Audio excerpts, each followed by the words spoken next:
Welcome to Ecclesias Podcast. Oke, setelah minggu lalu kita membahas bagaimana seorang survivor. Nah, kali ini kita akan membahas wounded healer. Ya. Waduh, bahasa apa itu, Rek? Saya Pasti juga. Cece baru pertama kali denger ya. Sama Aku juga sih.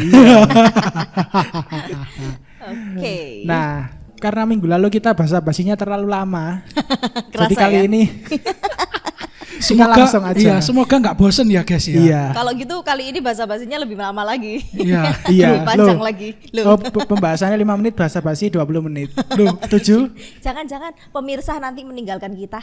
Oh iya. Oke, kalau gitu kita langsung ke pertanyaan yang pertama. Asik. Oke, C. Ketika kita mengalami pergumulan, respon kita pasti kan beda-beda. Ya. Ada yang mungkin kalau yang anak Tuhan yang benar bisa langsung melihat secara mindset kayak yang minggu lalu kita udah bahas, bahwa ini adalah proses pendewasaan. Tapi ada juga orang yang mungkin masih belum bisa menerapkan mindset itu dan menjadi emosi dan marah-marah dan kecewa dengan Tuhan. Nah, apakah respon itu wajar, C? Kalau emosi marah-marah sama Tuhan wajar nggak gitu maksudnya? Ya. Oke. Kalau ekspresi, kalau emosi, marah dan kecewa, maksudnya gini, kalau aku berada dalam perspektif Tuhan, kalau lihat anak-anak yang kukasihi marah, itu wajar aja sih, karena dia nggak ngerti apa yang sedang dialami. Boleh cerita sedikit? Boleh, Cek. Boleh dong. Nah, aku kan punya ponakan nih. One day kami pergi ke taman. Terus di taman tuh ada ayunan. At least dia masih umur 3 tahun. Terus ayunannya ayunan besi kan. Lah dia mau yang itu loh, yang ada tangga-tangganya itu loh, yang bentuknya setengah lingkaran itu. Oh, ya. yang naik-naik itu. Naik-naik itu. Nah, kemudian dia pengen naik itu. Ketika dia naik itu, ku pegangin kan badannya, ku tahan, terus bilang, "No, kamu masih kecil, nggak boleh di situ. Nanti jatuh." Gitu. Marah dia. Marah, dia teriak, dia meronta. Kemudian ku tangkap, ku gendong, berontak, ku turunkan akhirnya. Di bawah dia tantrum.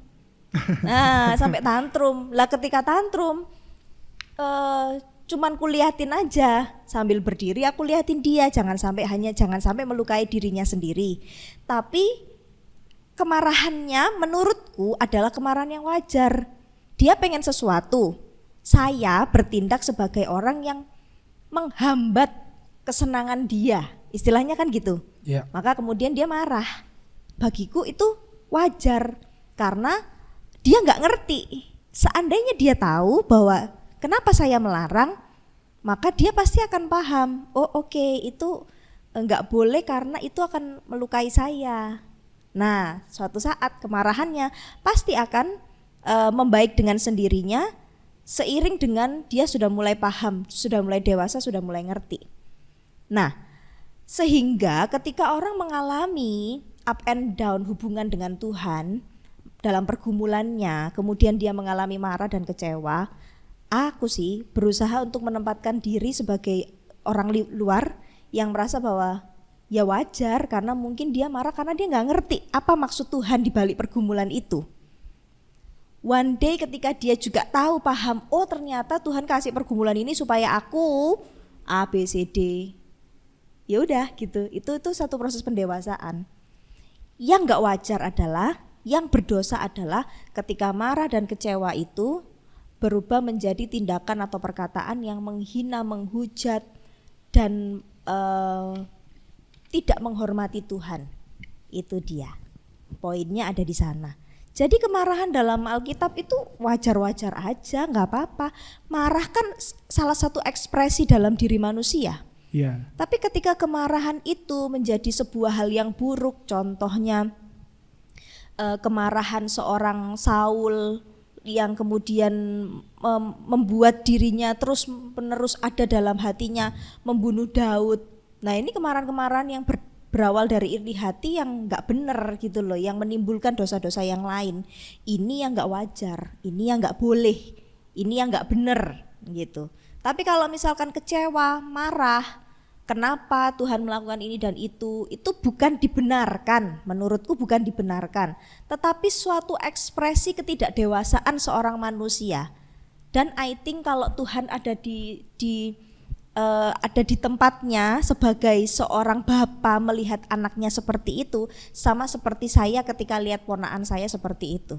Ketika tantrum ku biarin, ketika udah habis amarahnya, udah tenang, aku tanya sama dia, udah selesai marahnya, gitu. Yuk sekarang kita pulang, dan nggak ada pemberontakan lebih jauh. Kami pulang dan kembali dia melupakan amarahnya yang tadi, gitu. Oh. Karena ternyata dia tahu bahwa itu dia hanya ingin mengungkapkan kekecewaannya. Aku tuh kepengen, tapi nggak boleh gitu loh. Kepengen aja, namanya orang penasaran gimana sih gitu. Jadi ketika hasrat itu sudah terlampiaskan dengan cara yang tidak menyakiti dirinya, tidak berbuat dosa, tidak menyakiti saya, bagi saya itu masih batas wajar, it's okay lah gitu. Tapi kalau kemarahan itu kemudian dia berbuat dosa, melakukan hal-hal yang buruk di mata Tuhan, itu yang nggak boleh gitu. Oke, jadi kalau mungkin aku ambil kesimpulan,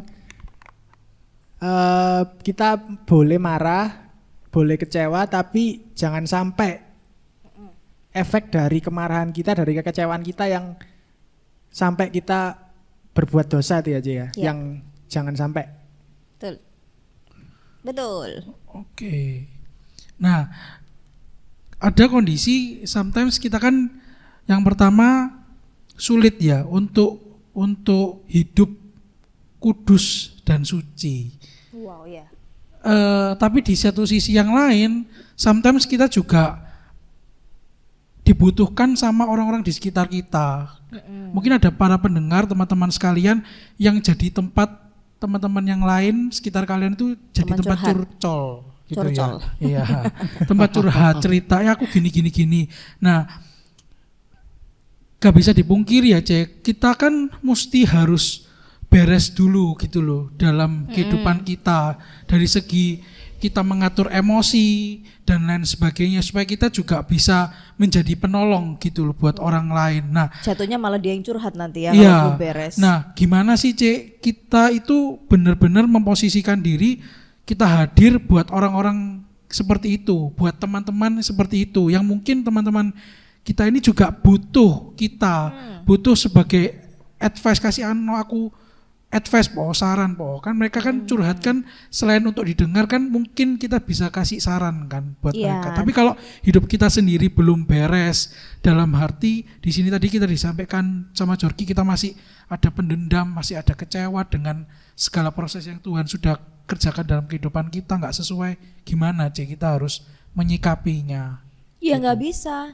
Maksudnya gini, sampai orang itu ketika bisa menilai pergumulannya, sudah menemukan konklusi dari pergumulannya itu kepada suatu hal yang sifatnya didikan untuk dia, baru dia akan bisa menjadi pemberi nasihat yang baik bagi orang lain. Selama orang itu beres dengan dia dalam pergumulannya, baru dia bisa menjadi orang-orang yang beres juga memberikan saran kepada orang lain. Kalau dia sendiri tidak memandang persoalannya dalam sisi positif sebagai pengembangan untuk dirinya, ya sampai kapanpun dia nggak akan bisa menjadi penolong buat orang lain. Istilahnya dia kalau istilahnya tuh orang buta menuntun orang buta, nggak bisa kan? Sama-sama nyemplung sumur kan. Iya. Jadi kalau orang itu sendiri bisa dikatakan menjadi wounded healer ketika benar-benar dia mengalami healing. Jadi kalau dia mengalami sepenuhnya dipulihkan, dia bisa bantuin orang memulihkan gitu. Nah, berapa waktu saya tuh sakit gigi, relate banget ya, sakit gigi. Lah ternyata 1 minggu sebelumnya mama saya tuh juga mengalami sakit gigi. Dan dia tahu persis gitu loh cara menggambarkannya. Pasti sakitnya gini kan, terus kemudian ke sini kan, terus kepala kan, terus kemudian itu gara-gara ini nih badannya panas, terus kemudian ini pokoknya dijelasin lah segala sesuatunya yang sudah dialami oleh dirinya, sampai kemudian minum air kelapa, minum obat ini, makan makanan ini, jangan makanan yang manis-manis, pedas-pedas dan gitu kan. Nah, kalau dia nggak healing terlebih dahulu, nggak mendapatkan penyembuhan lebih dulu, gimana dia bisa ngomong cerita ke orang lain tentang proses penyembuhan itu sendiri gitu. Jadi ya memang nggak bisa setiap orang yang mau jadi healer bagi orang lain, ya dia harus mengalami healing lebih dulu. Orang yang mau mengasihi orang lain harus dikasihi lebih dulu. Orang yang mau mengampuni orang lain harus bisa orang yang mau ngajarin orang untuk mengampuni orang lain, dirinya dulu harus belajar mengampuni orang lain gitu. Iya, aku kepikiran satu hal Ci, dari yang Cici sampaikan tadi, aku terpintas satu hal. Aku pernah dengar ya sebuah aku dengerin beberapa khotbah gitulah. Terus ada khotbah itu bilang keterbukaan itu adalah awal sebuah pemulihan. Nah, setelah aku telusuri keterbukaan ini maksudnya apa sih?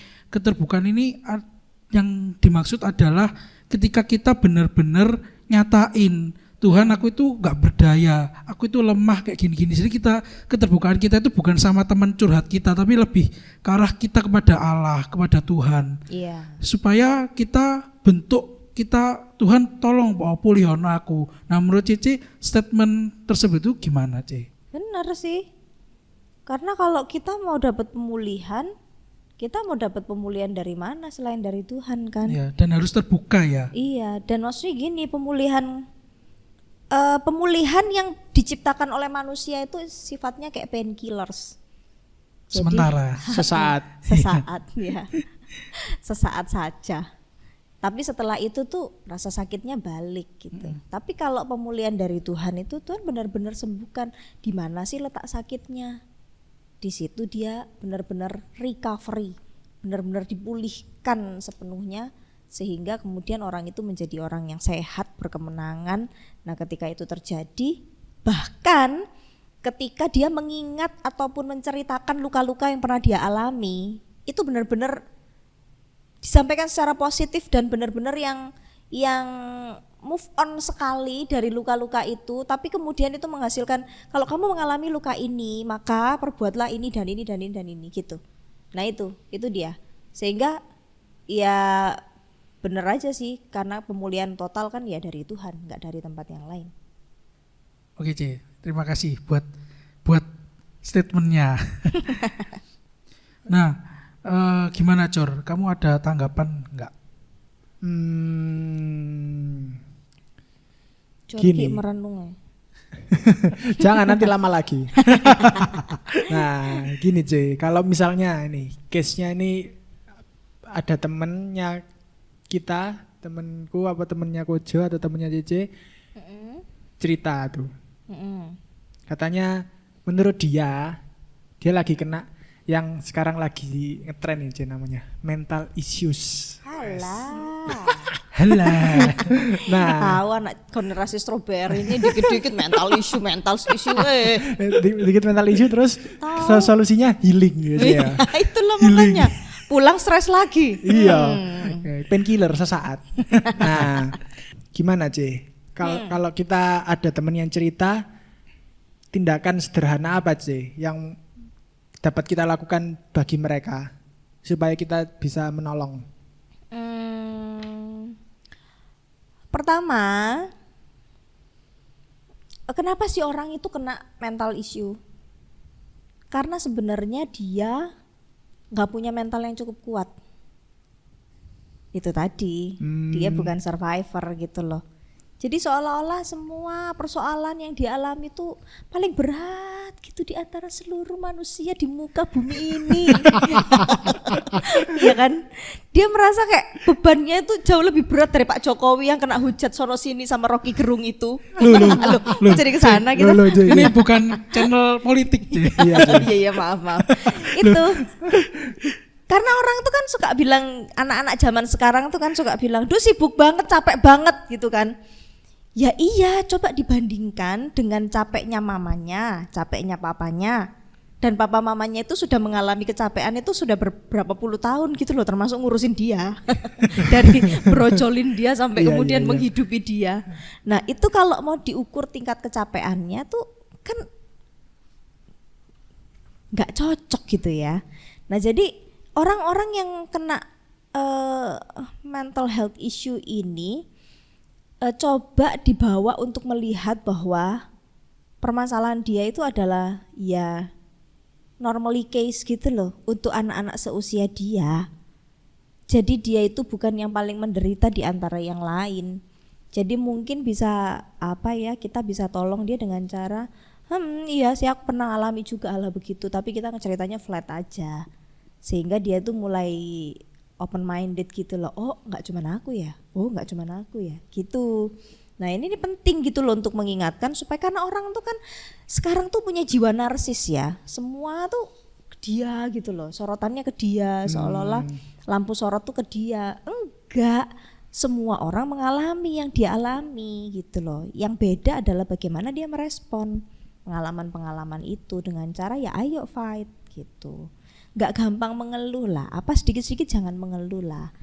Coba diajak untuk ya memang itu bagian dari ritme hidup gitu loh. Ritme hidup tuh gak hanya seneng-seneng traktiran makan gitu, gak hanya itu. Tapi kadang-kadang kita mesti sedih, kita harus meluapkan ekspresi kesedihan kita. Lo bayi aja ketika lahir gak nangis ditepuk kan, biar nangis kan sama dokternya kan biar nangis. Karena apa? Supaya dia meluapkan ekspresi tanda dia hidup dan sehat tuh nangis loh, ayo gitu. Jadi nggak boleh juga kita yang merasa bahwa hidupku baik-baik saja, aku tidak boleh menangis, aku tidak boleh lemah, aku tidak boleh, nggak bisa gitu juga. Tapi kalau kemudian sampai kepada mental health issue terus kemudian let down segala macam hanya karena pressure sedikit-sedikit itu tadi, ya kita mesti bantulah untuk memperlihatkan kepada mereka bahwa everybody have his problems gitu. Dan semua orang itu ya harus menghadapi bagaimana caranya supaya dia bisa bertumbuh makin dewasa dengan semua jenis persoalan dalam hidupnya itu tadi. Gitu aja sih. Jadi sebenarnya itu bukan masalahnya yang terlalu berat sampai dia kena mental issues, tapi dibalik aja ya, mentalnya yang belum cukup kuat untuk mengalami masalah yang dialami. Jadi kurang tough aja orangnya. Kurang tahan banting. Kurang tahan. Ibaratnya kalau pisau kali ya, semakin diasah akan semakin tajam. Iya. Sama halnya tapi dengan hati-hati melukai orang nanti kalau ketajaman. Oh iya, loh. Ya gitu deh pokoknya. Jadi cara menolong orang-orang yang seperti ini, bantu dia untuk melihat bahwa bukan kamu satu-satunya orang yang mengalami persoalan itu gitu. Jadi ayo, semua orang itu have his problem. Jadi ayo kita harus face it dan memenangkan persoalan-persoalan ini dan menjadi lebih kuat gitu. Yang kedua, ajarin untuk banyak-banyak melihat sisi baik dalam hidupnya supaya dia belajar mengucap syukur. Mengucap syukur itu seni loh ternyata. Wih. Mengucap syukur itu seni. Iya. Kalau orang hanya lihat sisi segala sesuatu yang dilihat dari dalam dirinya adalah hal buruk, dia tidak akan sanggup bersyukur. Cara membuat kita bisa banyak bersyukur adalah coba hari ini kontemplasi, renungkan hal baik apa yang terjadi pada dirimu. Tiba-tiba dapat kiriman bakso, pernah ya cuy ya. Wah. Wow. Jadi ngomongin bakso jadi lapar. Aku jadi ya. pengen makan lagi. Itu seni-seni bersyukur tuh begitu. Oh ternyata ini memperhatikanku, oh ternyata Tuhan memperhatikanku. Dari situ dia bisa belajar bersyukur. Gitu. Oke, siap C. Nah, aku mau nyinggung tadi kan sempat diinfo kalau itu untuk kita mendekati orang-orang yang tadi sempat disinggungkan untuk mendekati orang-orang yang mungkin punya mental health issue, terus kita jadi tempat sandaran buat kita diceritain gitulah. Nah, gimana sih kalau misalnya justru lawan bicara kita atau kita melihat ada teman-teman kita di luaran sana yang mungkin kita ngerasa kayaknya ini orang ada yang nggak beres deh. Kan kelihatan kan dari setiap gerak-geriknya dia, dari setiap, kan ada orang yang nggak bisa menutup juga diri mereka dari sosmed, jadi apa-apa diposting. Aduh, aku lagi terluka, aku lagi dapat siksaan ini B dan sebagainya, aku lagi nggak diterima sama teman kantor dan sebagainya. Kan mereka posting di sosmed. Nah, hal kayak gini kan sometimes kita punya hati, apa ya kira-kira yang kita bisa kerjain buat dia. Kita kan sebagai orang yang jadi problem solver lah, kita hadir buat mereka. Tapi mereka nggak cerita ke kita, tapi kita tahu dia. Nah, itu gimana Ci? Tipsnya kita bisa deketin orang-orang kayak gitu. Masa kita ujuk-ujuk, aku lihat di sosmed kamu gini kan Nggak aneh mungkin. gitu. Ya apa Apaan Ci? sih loh gitu ya? Iya, ini ngapain sih? Kenal aja nggak deket. Nah, kok tiba-tiba Jadi gini, harus sesuai dengan responnya. Harus sesuai dengan responnya. Jadi, kalau misalkan orang itu tiba-tiba story, ngecurhat gitu ya, justru itu pancingan yang sangat gampang untuk kita bisa masuk. Hei, kamu kenapa?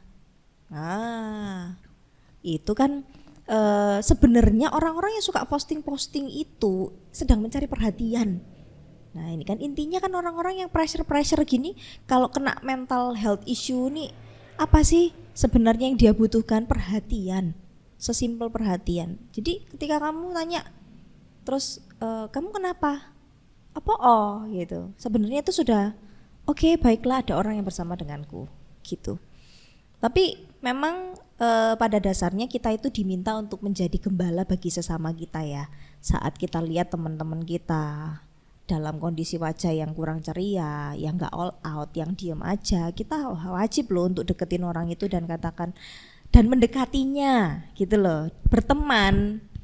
Ya kalau mau dibilang terus, kalau dibilang mau PDKT ya enggak juga ya, cuman hanya Tuhan yang bisa membedakan hati. Tapi pada dasarnya kita nih diminta, dipanggil untuk mendekati dan menggembalakan orang-orang yang di sekitar kita yang kita bisa. Oke, kelihatannya aku bisa nih, Jojo nih bisa nih deketin Jorgi nih. Nanti kalau misalkan satu hari dia murung, apa ojor, nah gitu. Jadi hal-hal begitu tuh perlu, sehingga kita tuh diajar untuk gak hidup untuk diri kita sendiri, tapi hidup untuk memperhatikan orang lain. Gitu sih kira-kira. Oh, oke C. Nah, tapi C, aku juga pernah punya case nih. Banyak ya guysmu ya. Enggak sih, di banyak-banyain aja. Biar ada pertanyaannya. Gitu ya. Enggak lah. Nah, itu kan tadi kan kalau misalnya dia postingnya kelihatan banget kalau lagi galau, lagi sedih, lagi down. Nah, tapi ini dibalik C. Misalnya yang dipost tuh yang quotes-nya tuh yang bahagia-bahagia, terus video lucu-lucu. Padahal sebenarnya di balik hatinya itu, di dalam lubuk hatinya itu ya lagi banyak masalah lah, lagi ini itu. Nah, itu kan harusnya kita gimana sih harusnya mesti menanggapi mereka. Maksudnya gimana caranya, ada nggak sih caranya kita bisa tahu dan gimana kita bisa menolong mereka? Natural aja sih, namanya orang curhat itu kan butuh kenyamanan ya. Jadi kalau misalkan aku nih sedang tidak baik-baik saja, tiba-tiba someone come dan kemudian bertanya, curhat toh, apa sih lu gitu. Karena kita belum tentu kita ini bisa percaya, kecuali orangnya ekstrovert gitu ya, mau dia cerita sama siapa aja dia oke aja ya. Tapi orang-orang introvert kan beda. Jadi maksudnya kita juga nggak perlu terlalu mencari tahu, kecuali memastikan bahwa orang-orang yang dia ngepost itu, yaitulah ya bahasa Instagram, bahasa medsos itu bahasa-bahasa apa sih, bahasa-bahasa formal. Jadi kelihatannya aja, mana ada postingan Instagram yang nggak bagus, nggak ada. Semua Ya, postingan kita pasti bagus-bagus, kecuali ini IDN Times gitu-gitu ya, pasti Ya. memberitakan yang benar kan dia. Kalau ada apa namanya perang Israel nih kan dia Ya. posting gitu. Tapi kalau kita mah kalau mau ngeposting sesuatu pasti yang menyenangkan makanan, ya kan, tempat-tempat wisata kan kayak gitu-gitu. Tapi memang kita nggak boleh fokus ke sana. Belum tentu apa yang dipost itu yang ada dalam hatinya. Jangan-jangan dia merasa kesepian. Tapi kita juga diminta untuk natural aja. Yang penting kalau misalkan itu kamu dekat dengan seseorang, pasti tanpa perlu lihat medsosnya, kamu akan tahu bagaimana caranya menjadi seorang yang nyaman untuk dia curhat.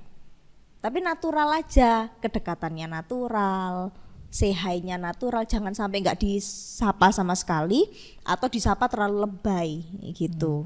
Jadi nggak ada tips khusus sih Jor, karena namanya orang mau curhat itu kan tergantung dia nyaman dengan siapa. Tapi kita perlu sih ketika kita melihat kok orang ini agak gimana ya, coba mulai berdoa, kira-kira gimana sih Tuhan mau arahkan kita untuk deketin dia gitu. Tapi memang pada dasarnya untuk jadi teman curhat seseorang tuh nggak bisa sih hanya hanya lewat media sosial. Pasti kita harus face to face sama orang itu. Kedekatan, chemistry itu nggak bisa dibangun dari medsos. Tapi kedekatan itu, chemistry itu terbangun dari perjumpaan. Gitu. Harus physically ketemu. Iya dong. Teman dunia maya itu kurang mewakili ya kayaknya ya. Online. Coba riset, berapa banyak pasangan LDR yang mengalami masalah ketika mereka menikah? Atau berapa banyak pasangan LDR yang akhirnya putus? Ya itu dia. Iya. Apalagi kalau love language-nya physical attack. Loh, physical touch. Oh Jor. iya, physical touch. Physical attack-nya nggak ke Bisa-bisanya. pasangan, pinjem orang lain buat attack. Ya, C, ngomongin tentang orang lain ya. Kalau misalnya kita sudah jadi temen ngobrol, nyaman, lalu sometimes kita bisa ngelihat ini orang kok lama-lama membuat kita itu kok semakin kurang baik ya. Artinya bikin kita marah sampai mengganggu ritme kehidupan kita bahkan. Jadi kayak seakan waktu kita itu habis diganggu dia. Jadi lama-lama kan kita juga emosi toh. Ini aku sudah mau berteman sama kamu, sudah mau mendengarin setiap curhatanmu, hadir buat kamu.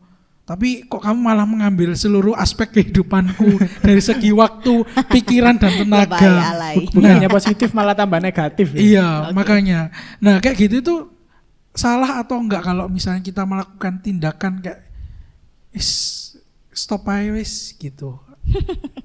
Ya apa sih? Pertanyaan yang sangat menjebak. Karena gini, pada dasarnya orang tuh nggak suka dengan teman yang toksik, benar? Benar, Nah, betul. jadi pasti kita akan menjauhi orang-orang yang akan berikan kesan buruk dan dampak buruk bagi kita. Ya. Ya. Betul.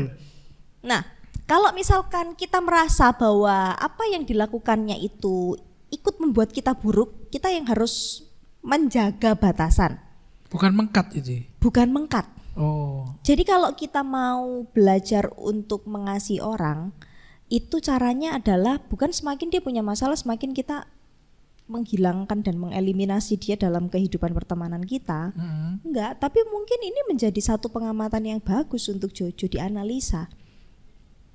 Orang ini kenapa sih sebenarnya? Dia ngapain sih? Dia pengangguran ya? Terus-terusan aja ngubungin gitu kan? Ya. Itu. Lah, setelah dari sana Jojo bisa arahkan, ternyata ini orang kelebihan energi tapi nggak ada apa namanya, nggak ada tempat mencurahkan dan nggak diarahkan dengan baik. Jadi bagaimana cara kita mengarahkan? Itu namanya menggembalakan orang lain. Oh, diawali dari situ ya. Iya, karena Tuhan kan ketika ada domba yang terluka, sana lu, gitu kan, nakal domba kan nggak begitu. Iya. Tuhan datang, Tuhan merawat domba itu, gitu. Nah caranya adalah kita mesti ada waktu di mana kita menjelaskan kepada dia, saya jangan diganggu. Kita tegas dengan prinsip kita supaya kita nggak terganggu. Tapi di sisi yang lain kita perlu mengamati kenapa dan menolong dia menyelesaikan persoalan. Kenapa dia jadi seperti itu? Siapa tahu kita jadi alat Tuhan untuk membuat dia berubah. Amin, haleluya. Amin. Gitu kira-kira. Mantap jiwa. Oke, mungkin jadi kadang orang yang bermasalah dalam tanda kutip ya, Ci, ya. Bukan nggak boleh kita jauhin, justru itu yang harus kita temuin solusinya ya, Ci, ya. Ya, kecuali dia yang akhirnya pergi menjauh. Nah kalau itu kita nggak salah, karena dia menolak untuk dibimbing kan. Dia menolak untuk diajar, dia menolak untuk diarahkan. Gitu. Yang penting kita udah lakukan tugas kita berusaha untuk mengarahkan orang itu. Iya, C. Oke, C. Setelah banyak pertanyaan di subtema kita kali ini, mungkin sebelum kita mengakhiri sesi episode kali ini, mungkin ada closing statement dari Cirumi. Closing statementnya adalah setiap kita mengalami persoalan supaya kita mengalami pemulihan, dan ketika kita mengalami pemulihan kita dipanggil untuk menjadi alat Tuhan memulihkan orang lain. Asik. Sekian dan terima kasih. Singkat, padat dan jelas, berisi. Ya, yang kemarin kepanjangan closing statementnya. Ya, kali ini belajar dari pengalaman ya. Wes basa-basi kedawan. Belajar dari kegagalan. Galah. Ya, oke, terima kasih sekali lagi Cirumi sudah berdiskusi dengan kita semua pada episode kali ini.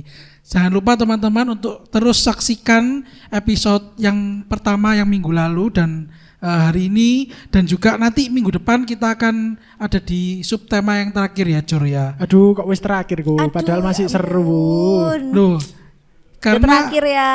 Ya apa ya? Ya udah. Loh, ya nanti kita kembali lagi bulan depan. Iya. Ojo nanti bosen. Oh iya, masa kita moderator terus sama pembicaranya sama. Iya. Ya, itu aja teman-teman. Terima kasih buat waktunya, kalian sudah mendengarkan episode ini dari awal sampai habis. Terima kasih. Kita mau ngucapin thank you Youters dan bye-bye. Bye-bye.